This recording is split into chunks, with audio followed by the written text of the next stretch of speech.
kupata habari zetu kila siku, tafadhali bonyeza subscribe kisha alama ya kengele.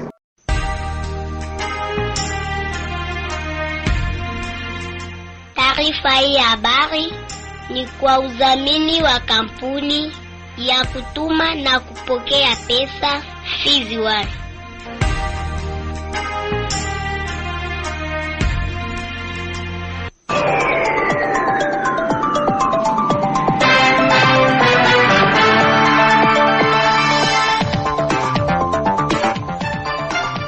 Amani ya Mwenyezi Mungu iwe nawe mara tena, msikilizaji wa redio ya kijamii Kivu, popote pale ambapo unaendelea kututegea sikio. Bila shaka natumai kuwa mzima wa afya, na kukaribisha mara tena kufuatilia kwa ukaribu uchambuzi wa habari ambao unajumuisha na ukurasa wa habari muhimu leo hii, ripoti za waandishi wetu toka kona mbalimbali, ukurasa wa habari za michezo na burudani, pia habari za kitaifa na zile za kimataifa.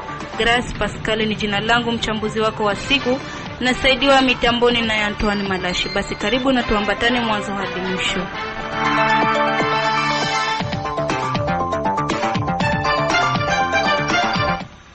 Na kabla uchambuzi wenyewe kwa kina, Safari Halimasi anatujia na habari muhimu. Asante sana Bi Grace Pascal Lidi kwa kunipa fursa mara tena kuwaleta wasikilizaji wetu habari muhimu.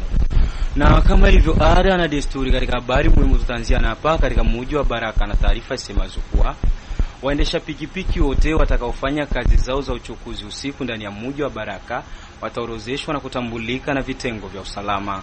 Ameasema hayo kamanda wa regimenti 2202 Banza Lukata Gabriel.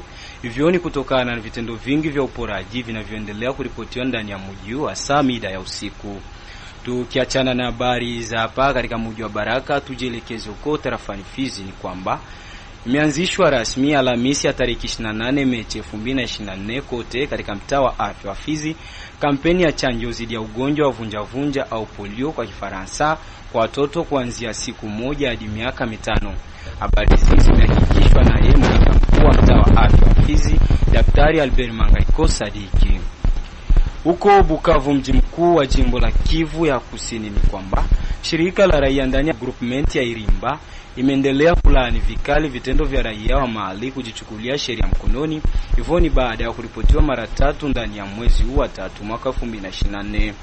Tumalizie habari muhimu na uko Kinshasa, mji mkuu wa DRC. Nchi yetu ya DRC inahitaji zaidi ya vijana ambao ndio tegemeo pekee kwa ajili ya ukombozi wa taifa. Ndivyo amesema interfederali wa chama cha Asir jimboni Kivu Kusini, Pastor Guy Mabela Jumbe, ambaye anapatikana kwa sasa mjini Kinshasa, mji mkuu wa DRC, kwa ziara zake za kikazi. Big Grace Pascal Lidi naweka nukta kwenye habari muhimu. Ni kushukuru sana Safari Almasi, na tukianzia jijini Baraka ni kwamba kisha kuanza kumomonyoka kwa barabara ya uwanja wa ndege kutokana na mvua kadhaa kunyesha, raia wa jiji la Baraka waomba meya ya jiji hilo kufikiria kwa mara ya pili swala hilo. Katika mazungumzo na raia wametaja kuwa ni kazi kubwa ambayo meya ya jiji la Baraka imekwisha kutekeleza. Hivyo ni vema eneo hilo likarabatiwe kwa mfumo wa kisasa, kwani barabara ya uwanja wa ndege ni miongoni mwa barabara zenye kutegemewa na jiji nzima la Baraka, kama walivyozungumza nasi. Meya wa jiji la Baraka kwa vile isha tengeneza ile kilalo pale mu kiwanja ya Mvio, mbona hivi tena mvule zinaanza. Cha msingi angetengeneza mifereji kwanza ya kupitisha maji ikuwa inateremka kule chini, kwa sababu ile kilalo tena isiharibike. Hii inaweza kuwa pendekezo la kwanza, na pendekezo la pili angetia wafanyakazi batie gravier, kwa sababu kama kutia gravier mule tena itazidi kuharibika zaidi. Hii inaweza kuwa gharama ya kabambi kwenye meya jiji. Hilo ndio pendekezo sio raia Baraka. Nikusema tunampongeza kwa kazi yenyewe iko anafanya. Iko na kazi ngumu, lakini ajitahidi kwa kutengeneza barabara. Lakini tunavyoona kiwanja cha Vio kinavyoharibika kama vile tena barabara yetu. Kwa maoni kwa saa hii, pendekezo yangu ilikuwa kadiri na vile maire de la ville alivyofanya jitihada ya kuweza kutengenezesha mbele, tungeomba tena angejaribu kuimarisha tena vile vile kama alivyowahi kutengeneza kama vile mbele tena, kwa maana paraporo na venye tunaona sasa tena nimemonyoko tena ya mifereji inaanza tena moja kwa moja kuanza tena kubeba tena barabara. Kwa hiyo angefanya jitihada atuwezeshe kwa kututengenezea tena uwanja tena kama vile tena barabara kubwa bakwa ijenga me abatumikishi ile majiwe napaswa mtu ajenge nayo, aongeze espace ya kilalo, basi kwe na tia kidogo juu maiko iko kwa mingi na tambuka kwa ile kilalo inaanza vunja nyingine. Ile kiwanja cha mjona za pendekeza wajitahidi sana waitengeneze ikuwe mzuri, ndio maendeleo ya Vira Baraka ile bora wajikaze waitengeneze kwa sawa.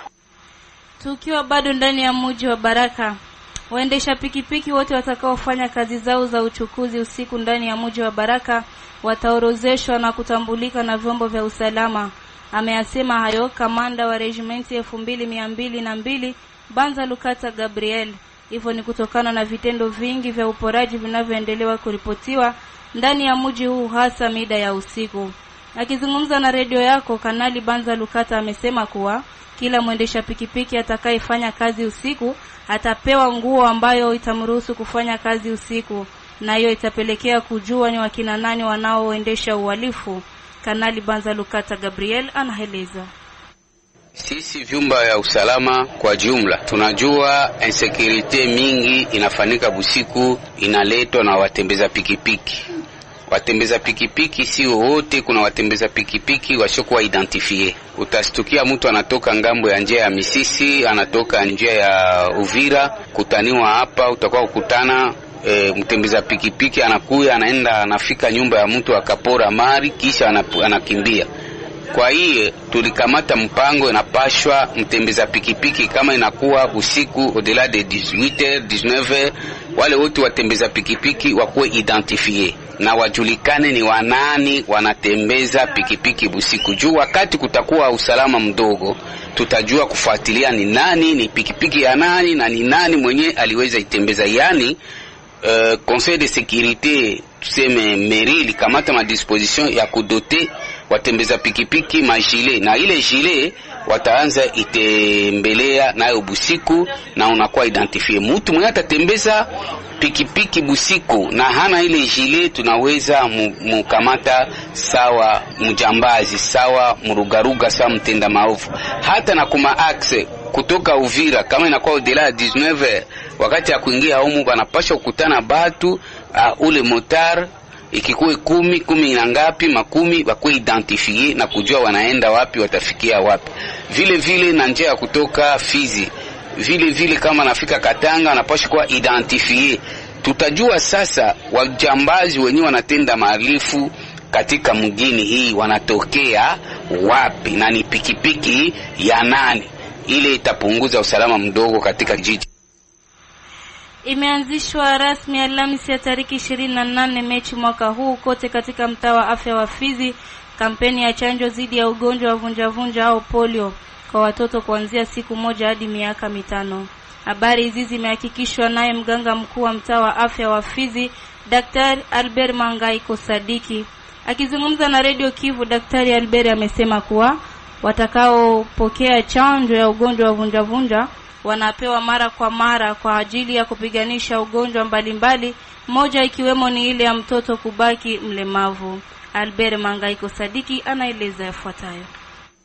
Kuhusu kampeni dhidi ya ugonjwa wa polio ambao tumeweza kuzindua rasmi, tunafanya kampeni hii ni kwa ajili ya kuweza kupiganisha ugonjwa wa polio. Ieleweke kwamba ugonjwa wa polio ni ugonjwa mkali ambao unafanya mtoto abaki mlemavu maisha yake yote, na ni wajibu wetu kama vile wawakilishi wa Wizara ya Afya na kama vile wazazi tuweze kukubali watoto wetu wapate hiyo chanjo kwa kuweza kuwa kesho na jamii ambayo itakuwa bila walemavu.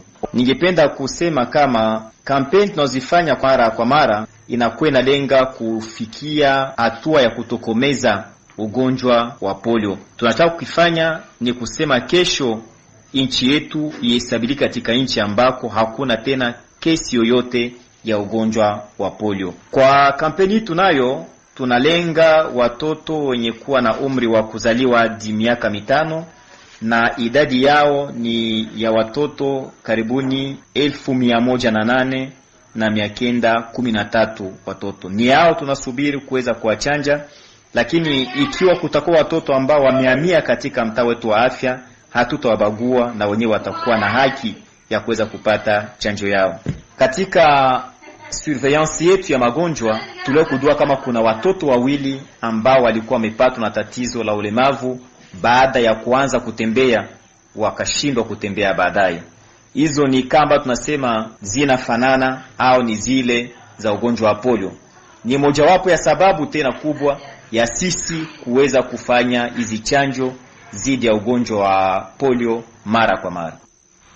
Kule tarafani Uvira, usafiri wa Uvira Burundi kupitia boda ya Gatumba inaripotiwa kwa sasa kuwa nafuu tofauti na siku za nyuma.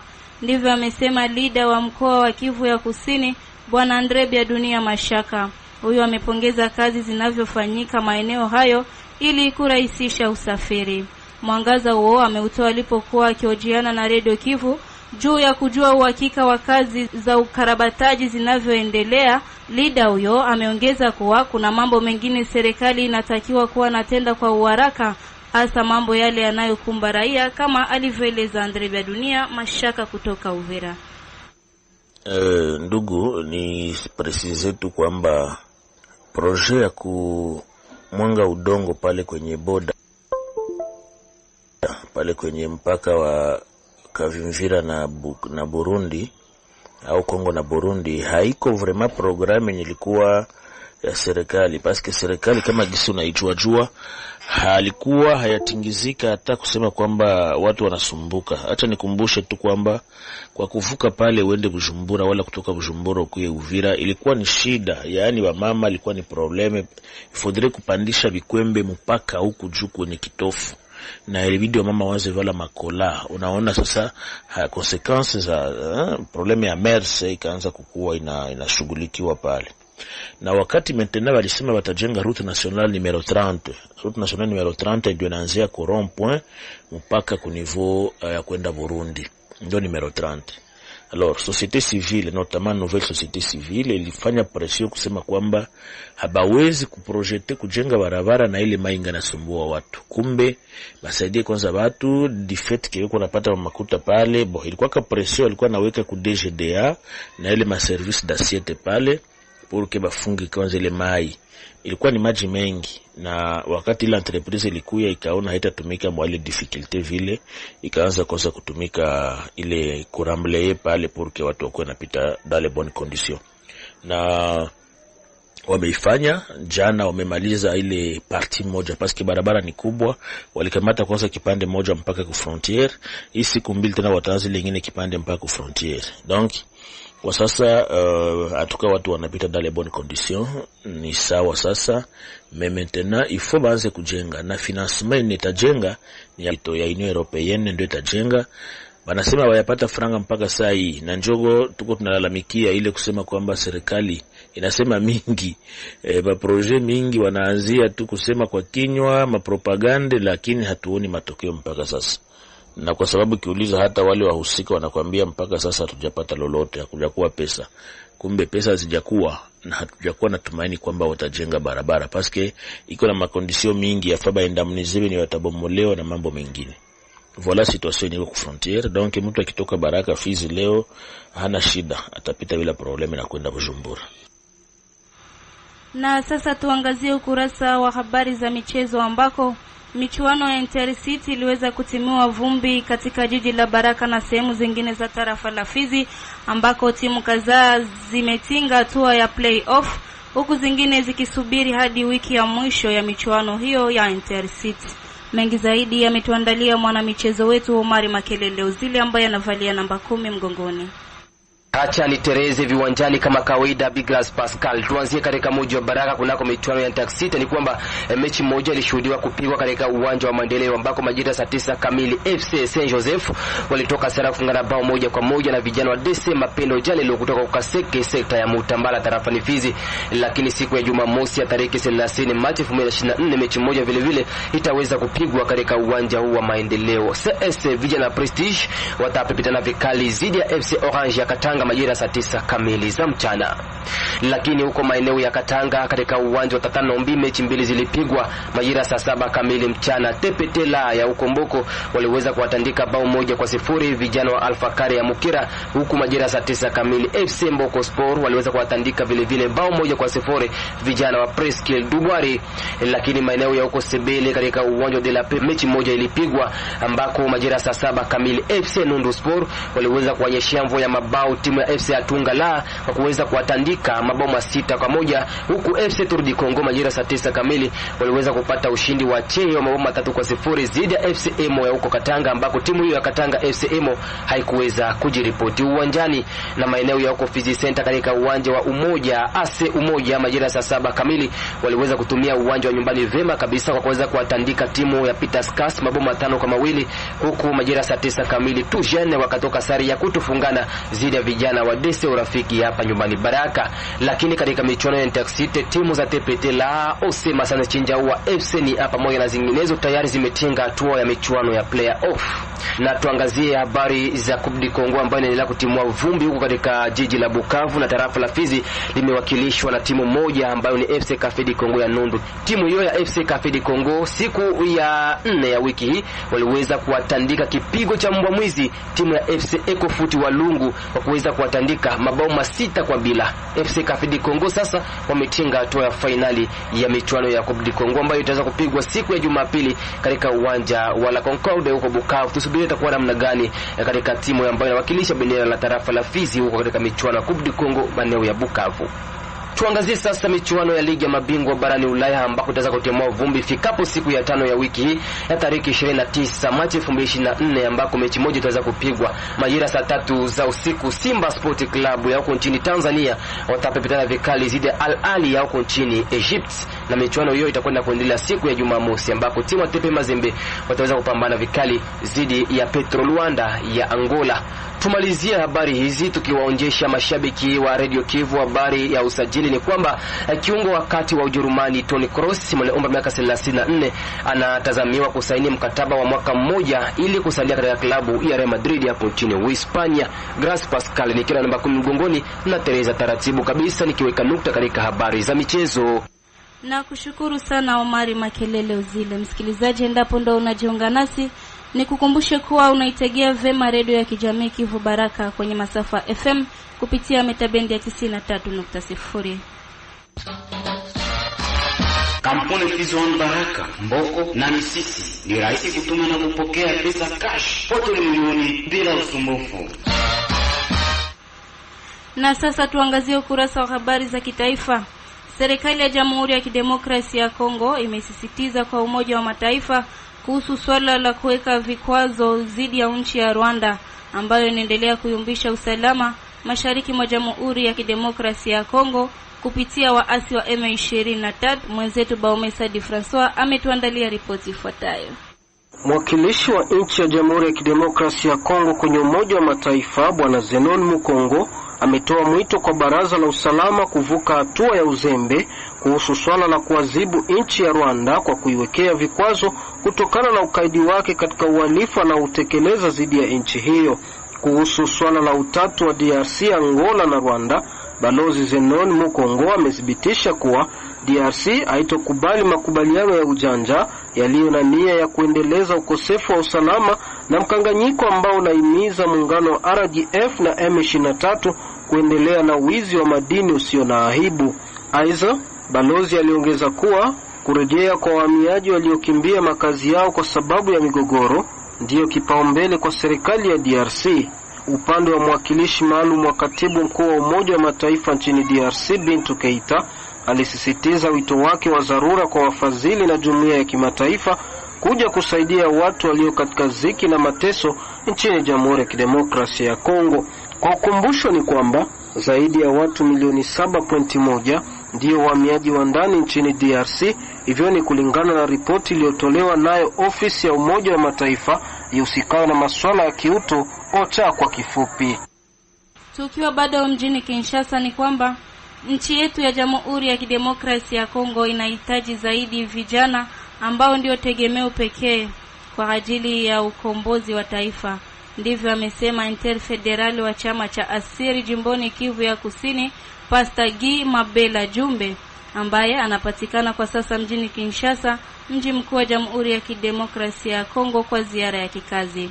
Katika mahojiano na Radio Kivu kwenye line ya simu, mkuu kiongozi huyo wa chama cha kisiasa cha Alliance des Congolais pour l'Intégrité de la République, Asiri kwa ufupi, kwenye ngazi ya jimbo la Kivu ya Kusini, ameanza kuonesha hapa kwa nini wako katika kongamano mjini Kinshasa. Niko Kinshasa, ni takriban mwezi mzima niko Kinshasa. Tumeitwa Kinshasa sisi kama wakuu viongozi wa chama cha ASIR, Alliance des Congolais pour l'Intégrité de la République, chama cha mheshimiwa autorité morale vice premier ministre, ministre wa affaires intérieures, Maître Peter Kazadi Kankonde. Tuko hapa kwa malengo ya mkutano mkuu wa chama ambao tumekuja kuzungumzia masuala ya chama, jinsi gani tunaweza kueneza chama katika nchi yote ya Kongo, na mimi kama msimamizi wa chama kwenye province ya Sud Kivu, bona namna gani nitafikisha chama nyumbani province ya Sud Kivu na itawanike maeneo yote hadi kwetu nyumbani Fizi. Baraka. Wewe unakuwa interfederal wa chama cha Assure. Wengi wamekujua kweli Jumbe katika mji wa Baraka, Fizi, kama vile moja kati ya vijana shupavu katika mji wa Baraka. Ni kama kulala na kuamka, kwa sasa unakuwa interfederal wa chama cha Assure. Umefanya muujiza gani Jumbe? Nataka kuonesha ndugu zangu wa Fizi kwamba wakati unapofanya kazi fulani au kitu fulani, ni lazima uweke malengo na ni lazima uwe na kuraji katika mambo unayoyafanya. Mimi najua wandugu wamenielewa siku nyingi hapo. Nilikuwa initiateur wa mambo mengi. Nimekuwa coordinateur wa maekole privé zote za Sud Kivu. Nimekuwa mwanzilishi wa makanisa. Nimekuwa pia promoteur wa maekole. Na unajua ngazi zote hizo, kumbe watu huwa wanaziona, wanaona kazi ambazo uko nafanya, wanaona katika mtu huu ni influencer, anaweza kuwa na uwezo wa kuongoza, anaweza kuwa na uwezo wa kusogeza kitu mbele, na ni hicho ndio sababu. Hata hivyo, alipoulizwa kwa nini amejiunga na chama cha kisiasa cha Asir, Pastor Guy Mabela Jumbe ametoa mwangaza mara tena. Sitaenda mbali sana na malengo ya chama chetu, na hiyo ndio ilikuwa sababu ya mimi kuadere kwenye chama.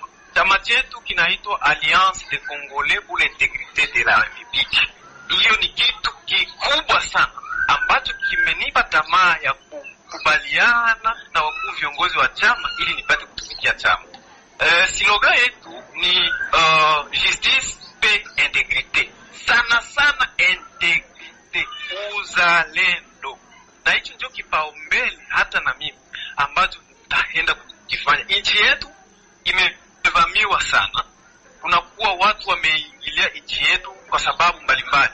Lakini sisi kama asili, na mimi pia nikileta malengo yangu ya integrity ya Republika, uzalendo wa nchi yetu, itatusaidia sisi kuwa tumekombolewa upya. Kwa sababu nchi imevamiwa na ni lazima watu waweke kwenye akili yao kwamba bila uzalendo hatuwezi weza kukomboa nchi yetu. Hiyo ni malengo yangu.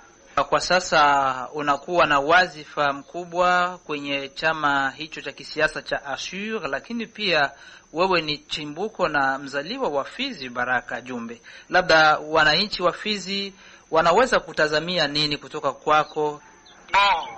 Kitu nitaomba wa vijana wenzangu wa tarafa nzima la Fizi na vile ya Baraka mpatilie, watuunge mkono kwa sababu sisi ni mai ya moto, yetu tunachimbuka, tungali na nguvu mpya ya kupambana, kwa sababu katika kazi yoyote kama wa vijana hawapo wengi, hiyo kazi huaga inasuasua.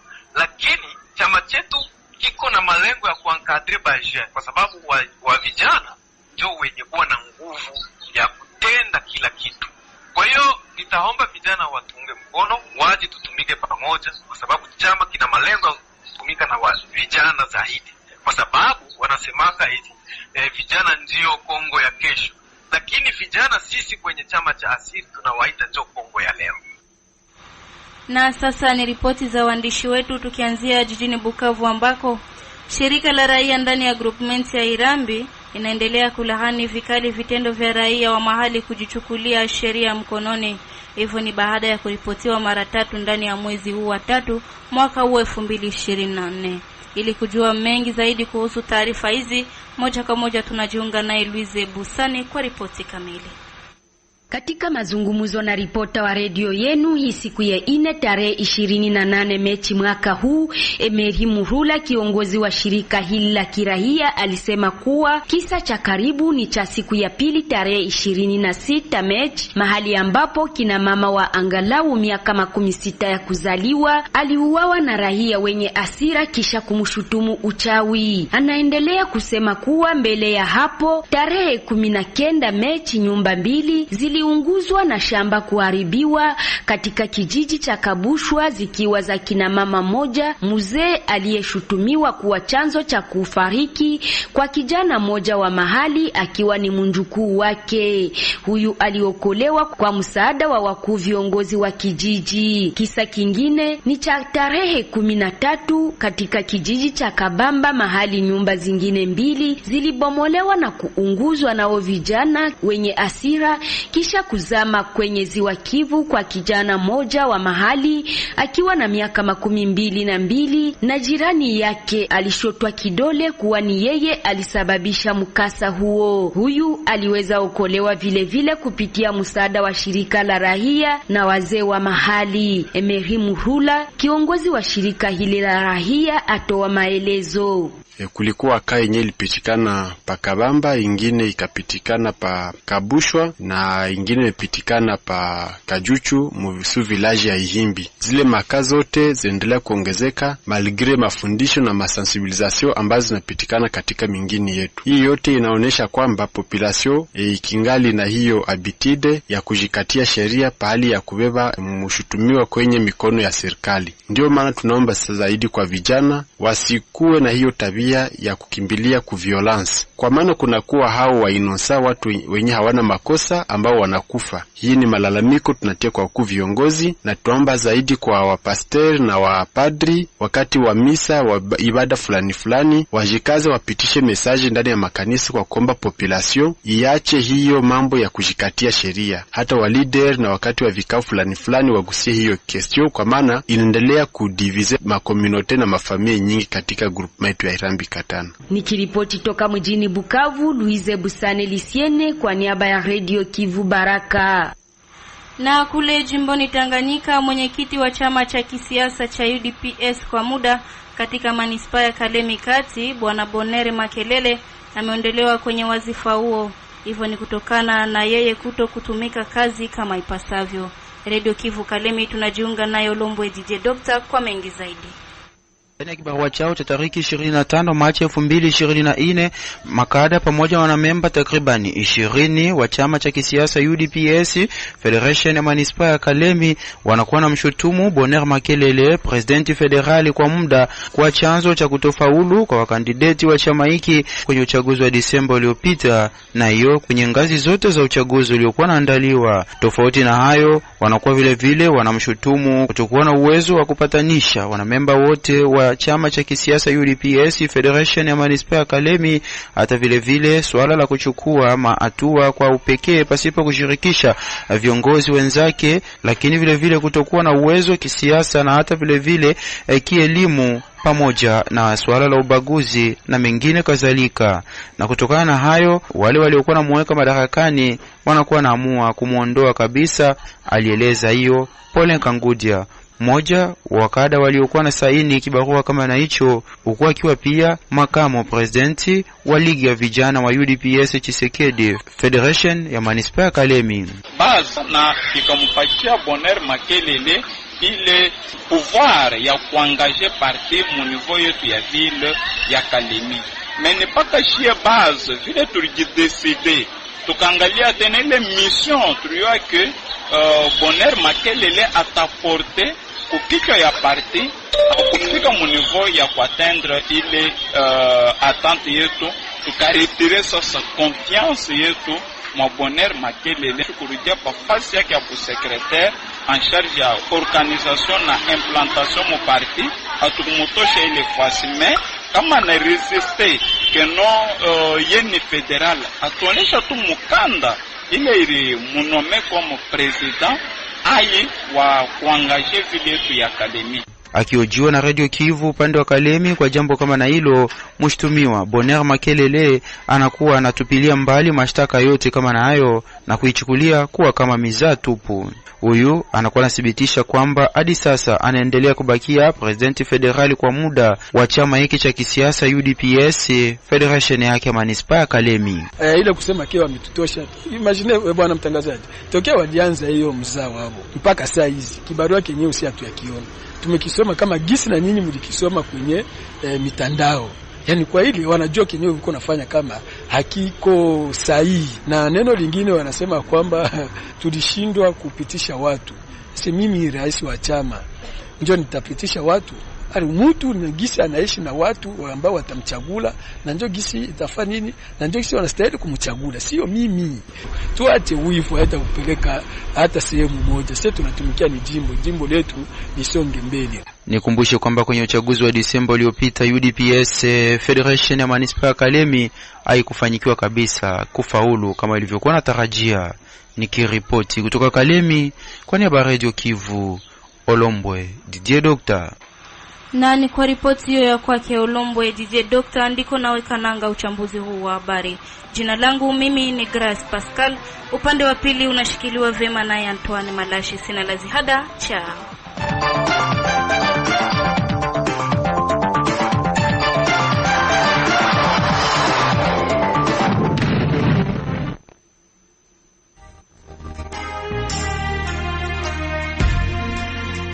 Taarifa hii ya habari ni kwa udhamini wa kampuni ya kutuma na kupokea pesa Fizi One.